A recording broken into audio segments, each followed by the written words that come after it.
बिस्मिल्लाहिर्रहमानिर्रहीम। अस्सलामु अलैकुम वरहमतुल्लाहि वबरकातुहू। उम्मीद है दोस्तों सब खैर व आफियत से होंगे। वेब सीरीज़ के अंदर HTML5 का लेक्चर नंबर 11 है, जिसके अंदर हम लिस्ट्स क्रिएट करना सीखेंगे। लिस्ट क्या होती है?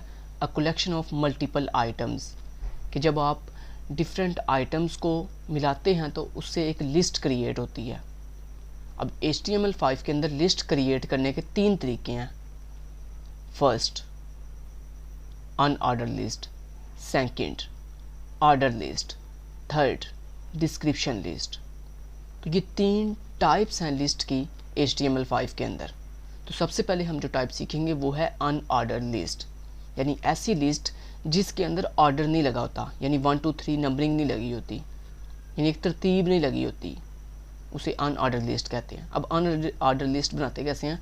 उसके लिए आप जो टैग यूज़ करते हैं उसका नाम है UL।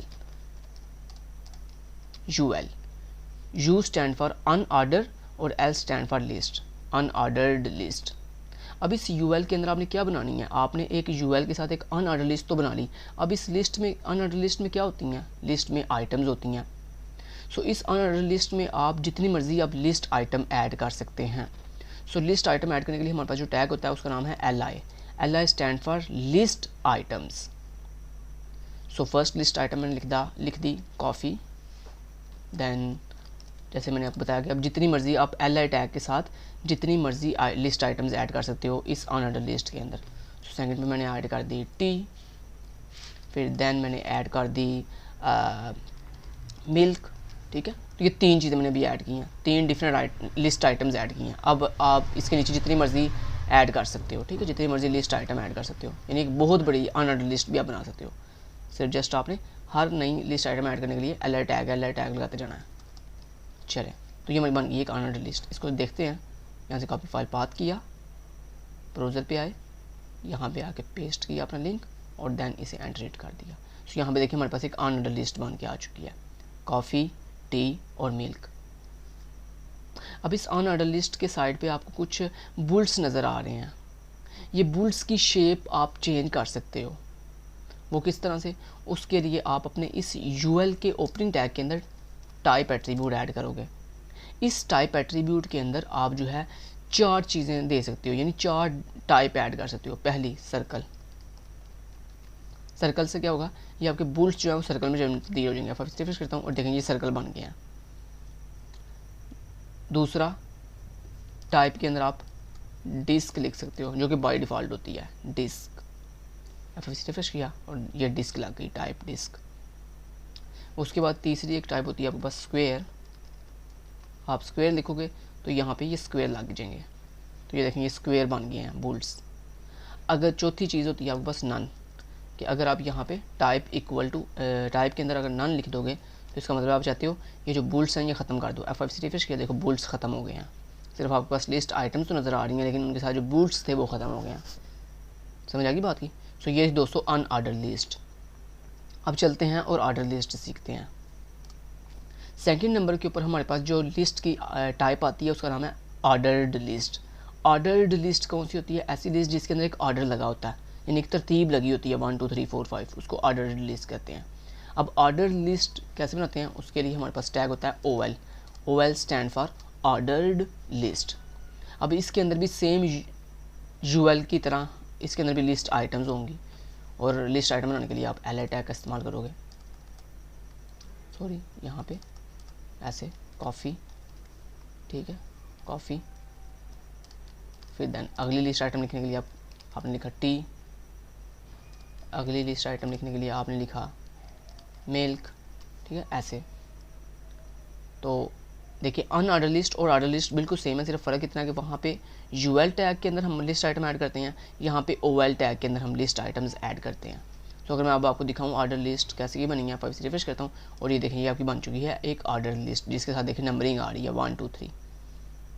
अब जिस तरह आपने अनऑर्डर लिस्ट के अंदर अपने बुल्स को डिफरेंट टाइप के साथ चेंज किया था, वैसे ही आप अपनी इस ऑर्डर लिस्ट के अंदर इस नंबरिंग को भी अपनी मर्ज़ी से इसके टाइप को चेंज कर सकते हो। वो कैसे? आप इस अपने OL के ओपनिंग टैग के अंदर आओगे और यहाँ पे आके सेम वही एट्रीब्यूट टाइप का आप ऐड करोगे। और यहाँ पे अगर आप चाहते हो कि आपकी ये जो ऑर्डर लिस्ट है इसके साथ जो है ABC ऐड हो कैपिटल में, तो आप simple type equal to capital A लिख दोगे तो ये ABC लिखना शुरू कर देगा। वो देखें कैपिटल में ABC लिख दिया उसने। अगर आप चाहते हो ये जो कैपिटल ABC है ये स्मॉल में कन्वर्ट हो जाए तो आप टाइप के अंदर स्मॉल a लिख दोगे तो ये आपको स्मॉल ABC में कन्वर्ट कर देगा नंबरिंग को। अगर यहाँ पे आप चाहते हो कि ये रोमन में ऐड करें तो आप रोमन के अंदर, रोमन भी कैपिटल में होती है और स्मॉल में होती है, तो अगर आप रोमन गिनती जो है कैपिटल में ऐड करना चाहते हो तो आप कैपिटल I लिख दोगे। कैपिटल I क्या बोलते हैं ना, कैपिटल में 1 को, रोमन में 1 को हम ऐसे कैपिटल I से शो करते हैं। तो आपने FFC रिफ्रेश किया, देखो कैपिटल I 1 2 3 लग गया रोमन के अंदर। उसके बाद इस तरह अगर आप स्मॉल में ऐड करना चाहते हो तो आप स्मॉल I लिख दो तो ये आपकी रोमन स्मॉल बन जाएगी। ये देखिए स्मॉल रोमन ऐड हो गई है 1 2 3। इसके अलावा 5वें नंबर पे अगर आप 1 2 3 यानी नंबरिंग में ऐड करना चाहते हो तो आप सिंपल 1 लिख दो। जैसे आप 1 लिखोगे तो ये 1 2 3 में ऐड कर देगा, जो कि बाय डिफ़ॉल्ट होती है। FFC रिफ्रेश किया, देखो यहाँ पे 1 2 3 आ गया। अब दोस्तों आप ये नंबरिंग जो है इसको अपनी मर्ज़ी से स्टार्ट भी कर सकते हो। मान लो आप चाहते हो ये 1 से स्टार्ट ना हो बल्कि 10 से स्टार्ट हो, फिर 10 11 12 ऐसे ऐड हो, तो उसके लिए दोस्तों हम क्या करेंगे, उसके लिए टाइप इक्वल टू 1 हमने दे दी, मतलब टाइप 1 2 3 ही आए। और हम चाहते हैं कि जो नंबरिंग है ना ये 11 से स्टार्ट हो, तो उसके लिए आप हमारे पास एक एट्रीब्यूट होता है स्टार्ट के नाम से, स्टार्ट इक्वल टू, अब इसके अंदर जिस वैल्यू से आपने स्टार्ट करना वो वैल्यू बताओ, तो आपने कहा 11 से स्टार्ट करना, तो आपने 11 लिखा, तो आप देखना ये देखें 11 12 13 से स्टार्ट कर दी इसने, ठीक है। इसी तरह अगर मान लो आपने यहाँ पे कैपिटल A लिख दिया और स्टार्ट इक्वल टू 11 कर दिया, तो ये बेसिकली क्या करेगा कि पहले 10 अल्फ़ाबेट छोड़कर 11 नंबर पे जो अल्फ़ाबेट आता है ना वहाँ से स्टार्ट करेगा लिखना। FFC रिफ्रेश किया, देखो KLM, K बेसिकली अल्फ़ाबेट के अंदर 11 नंबर पे आता है, सो उसने 11 नंबर से स्टार्ट किया और आगे कंटिन्यूसली चलता जा रहा है KLM।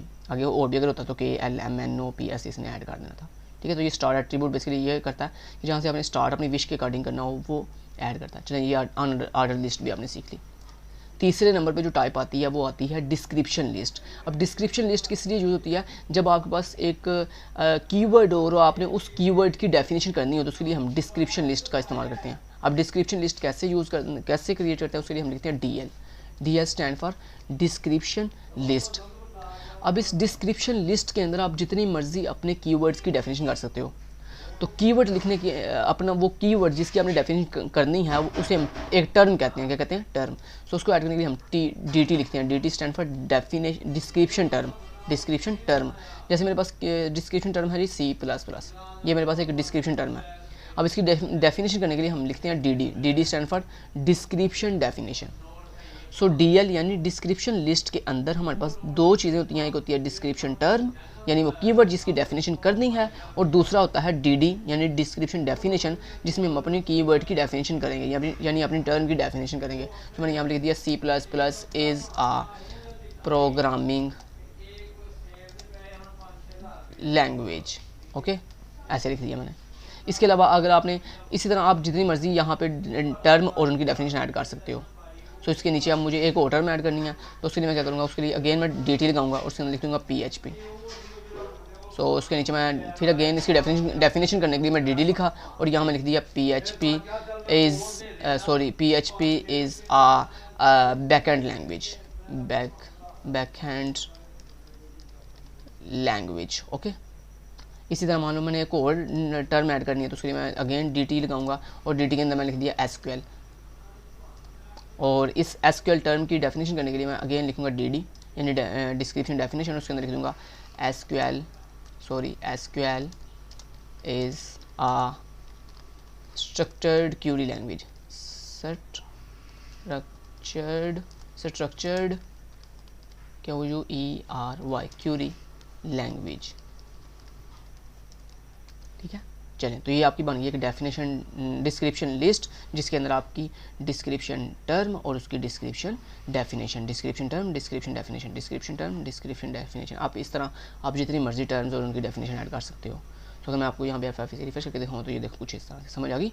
तो ये आपकी डिस्क्रिप्शन टर्म और ये उसकी डिस्क्रिप्शन डेफिनेशन, फिर उसके बाद ये अगली डिस्क्रिप्शन टर्म और ये उसकी डेफिनेशन, फिर उसके बाद कितना प्यारा अगली टर्म और उसके बाद उसकी डेफिनेशन। तो इस तरह देखो हम डिस्क्रिप्शन लिस्ट के जरिए कितनी प्यारी एक अपनी डेफिनेशन टर्म्स की बना सकते हैं, क्रिएट कर सकते हैं प्यारी सी, ठीक है जी। तो दोस्तों ये थी हमारे पास लिस्ट्स, जिनके अंदर 3 मैंने आपको उसकी टाइप सिखाई, अनऑर्डर लिस्ट और description list. Thank you so much, till then guys, take care, अल्लाह हाफिज़।